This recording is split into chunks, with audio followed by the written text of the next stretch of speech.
Informando há pouco, o GE trouxe a informação já nessa semana que o Jardine é o preferido.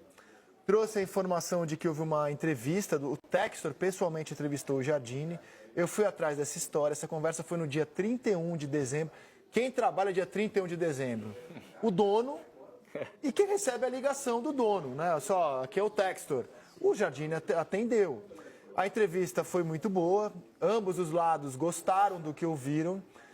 Não era um plano do André Jardine trabalhar no Brasil, e isso ele disse aqui no Seleção.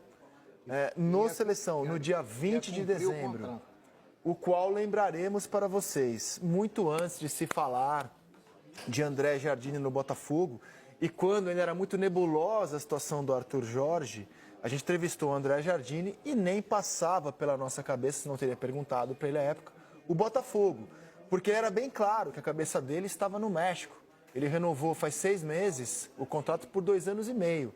Dá uma olhada do que o André Jardine contava aqui no Seleção no dia 20 de dezembro.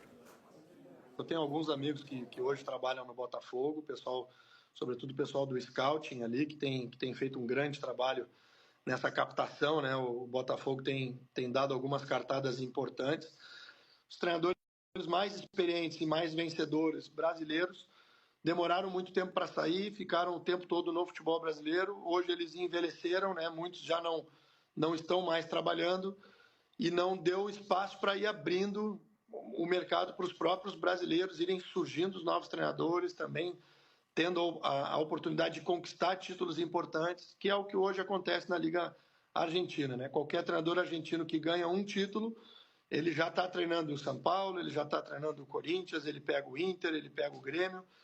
E isso já surge nisso na Liga Mexicana, já começa a surgir outros nomes. Aí quando um deles não dá certo no Brasil, já vai atrás do que ganhou o último campeonato na Argentina também. Quando vê, já tem outro treinador argentino. Então é uma fábrica de ir produzindo nomes que no Brasil acabou não acontecendo. E eu acho que esse é um processo e um preço que a gente está pagando um pouco caro, eu digo nós, os treinadores brasileiros, de não termos expandido o nosso mercado, de não termos saído, de sempre um pouco a comodidade de ficar no Brasil porque se paga bem, porque é gostoso viver no país que a gente nasceu, mas essa conquista de mercado ela é feita de grão em grão, de profissional em profissional que vai saindo e vai elevando o nome do treinador brasileiro em outras ligas e também dando espaço para que surjam outros aí na Liga Brasileira. Deveria ser um pouco a nossa forma de pensar, mas não vem sendo assim. Mas eu pretendo aí ainda fazer um trabalho significativo em algum clube brasileiro e não pretendo ter uma carreira tão longa, não. Pretendo me aposentar um pouquinho mais cedo do que essa turma aí que foi até os 70 trabalhando, porque o futebol ele te exige muito, desgasta muito, e eu pretendo ser um profissional que não desses que passa de clube em clube ou que passa 3, 4 clubes em um mesmo ano. Não é um pouco a ideia que eu tenho. Eu acho que o profissional ele precisa fazer trabalhos um pouquinho mais duradouros e entre um trabalho e outro ter um período de descanso e de reciclagem. É como eu imagino a minha carreira, que está começando, mas é por aí que eu estou imaginando e imagino que eu vai conseguir fazer algumas decisões que eu te falei. Então, cronologia. No dia 13, o Arthur Jorge dá uma entrevista para o Marcelo Currege, logo após a eliminação para o Pachuca, que para a gente deixava claro, ele está indo embora. No dia 14, retornando ao Brasil, ele se despede do Botafogo. Ele avisa que aceitou uma proposta de um clube do Catar, coloca a proposta na mesa do Botafogo e o Botafogo, como contei aqui, se fingiu de morto. Sua proposta aqui, legal, você tem contrato, você tem mais 1 ano de contrato. O Botafogo entende que o que o clube Qatar estava oferecendo para ele não era tão superior assim ao que ele ganharia aqui em 25, principalmente com os bônus que o Botafogo paga por conquista. Então o Botafogo não via grande vantagem financeira na proposta do Qatar e o Botafogo não se mexeu. Falou, você tem contrato até 25, beleza. O Botafogo não fez uma contraproposta financeira para o Arthur Jorge. Ficou esperando para ver. Até esse momento, a multa rescisória, que é de 2 milhões de euros, não foi paga, apenas disseram que vão pagar, não foi paga. E o Botafogo começou a se movimentar. No dia 20, ele deu essa entrevista aqui, o Botafogo entrevistou outros técnicos. No dia 20, o Jardine deu essa entrevista aqui pra gente. Na época não se falava de Jardine no Botafogo. No dia 31 acontece a conversa do Textor com o Jardine, como eu contei há pouco. Os dois lados curtiram, mas o que eu sei do lado do Jardine é que ele não vai fazer nenhum movimento junto ao América de saída. Quem tem que fazer todo o movimento é o Botafogo.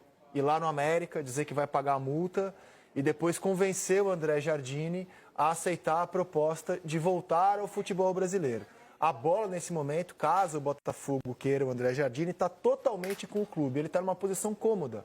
Ele tem contrato, está respaldado pelos títulos, ele é considerado o maior vencedor da história do clube mais popular do México, é tricampeão nacional, ele está aguardando. Se o Botafogo quiser, tem assim 3 clubes brasileiros que têm essa chance hoje de tirar um treinador do campeão mexicano, que é o Palmeiras, que não vai tirar, o Flamengo, que não vai tirar, e o Botafogo.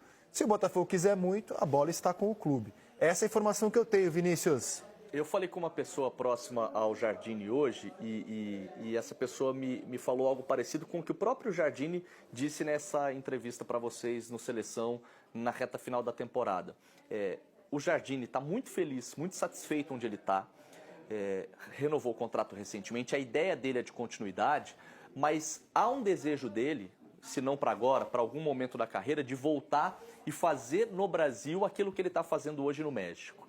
É um cara que é medalhista de ouro nas Olimpíadas, em 2020, que teve uma passagem muito breve aqui, né? Ele foi interino do Grêmio, aliás, auxiliar técnico do Grêmio, trabalhou na base do Internacional e em 2018 teve uma passagem muito rápida ali como interino do São Paulo. Há um entendimento de que aqui no Brasil ele não conseguiu, não teve tempo, não conseguiu fazer o que ele está fazendo hoje no México. Então, para resumir, a ideia dele é de continuidade, ele está muito feliz onde está, mas gostou do papo e ele vê com bons olhos esse retorno para tirar um pouco dessa imagem que ele deixou, principalmente para o torcedor são paulino, um trabalho muito rápido, de poucos meses, então ele tem esse desejo, tem essa vontade, mas como está feliz não vai fazer nenhum movimento de forçar essa saída, até porque ele também vê com bons olhos essa continuidade lá no México.